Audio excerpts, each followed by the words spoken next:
പെരുമ്പാവൂർ അനസ് എന്ന ഗുണ്ടാ തലവൻ ഗൾഫിലേക്ക് കടന്നത് എങ്ങനെയെന്ന് കേന്ദ്ര ഏജൻസികൾ അന്വേഷിക്കും.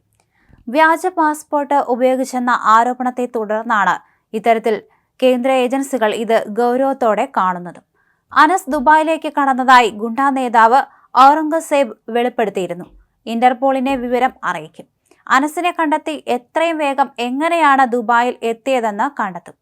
ഔറംഗസേബിന്റെ വെളിപ്പെടുത്തലിനെ തുടർന്ന് അനസ് സുരക്ഷിത കേന്ദ്രത്തിലേക്ക് മാറിയെന്നാണ് സൂചന. ബിസിനസ് സംരംഭത്തിന്റെ ഉദ്ഘാടനത്തിന് സിനിമാ താരങ്ങൾക്കൊപ്പം അനസും അതിഥിയായി എത്തിയിരുന്നു. ശ്വേത മേനോൻ, മാളവിക മേനോൻ, സ്വാസിക, വിനയ് ഫോർട്ട്, ഷിയാസ് കരീം എന്നിവർക്കൊപ്പമാണ് അനസും ചടങ്ങിൽ പങ്കെടുത്തത്. ഈ ബിസിനസ്സിൽ അനസിനും പങ്കുണ്ടെന്ന ആരോപണമുണ്ട്. എന്നാൽ അനസിന് ബിസിനസ്സിൽ പങ്കില്ലെന്നും ഒരു ഇൻസ്റ്റാഗ്രാം താരമെന്ന നിലയിൽ ക്ഷണിച്ചതാണെന്നാണ് കോഴിക്കോട് സ്വദേശിയായ വ്യവസായി മുഫിയുടെ വിശദീകരണം. ഈ സാഹചര്യത്തിൽ UAE സർക്കാരിനെയും ഇക്കാര്യം കേന്ദ്ര ഏജൻസികൾ അറിയിക്കും. നടൻ ഷിയാസ് കരീമുമായി അനസിന് വലിയ ബന്ധമെന്നാണ് ഇയാളുടെ സംഘാംഗമായിരുന്ന ഔറംഗസേബിന്റെ വെളിപ്പെടുത്തൽ.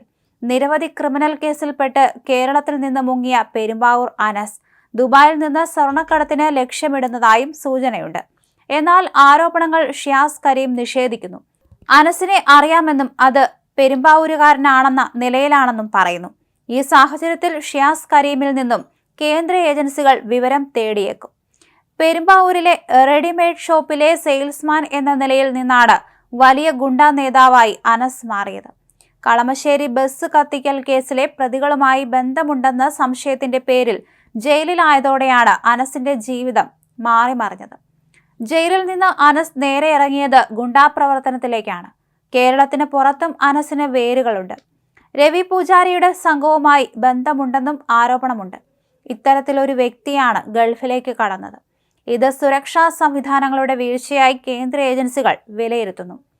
പെരുമ്പാവൂർ വലിയകുളം സ്വദേശി CS ഉണ്ണിക്കുട്ടനെ കൊന്ന കേസിലും പ്രതിയാണ്.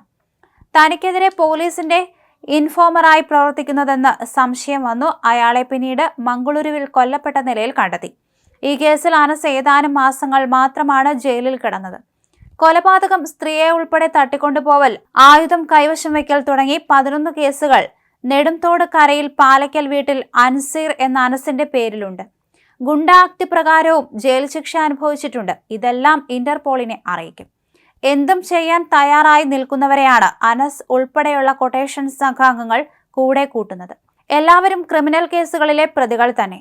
പോലീസ് പിടികൂടിയാലും ദിവസങ്ങൾക്കുള്ളിൽ പ്രതികളെ ജയിലിൽ നിന്ന് മോചിപ്പിക്കാൻ ഇവർക്ക് കഴിയുന്നതോടെയാണ് യുവാക്കളും ഇവരുടെ വലയത്തിലേക്ക് ആകർഷിക്കപ്പെടുന്നത്. പ്രമുഖ ബിസിനസ് ആൾക്കാരുമായും ഇത്തരം സംഘങ്ങൾക്ക് നല്ല ബന്ധമുണ്ട്.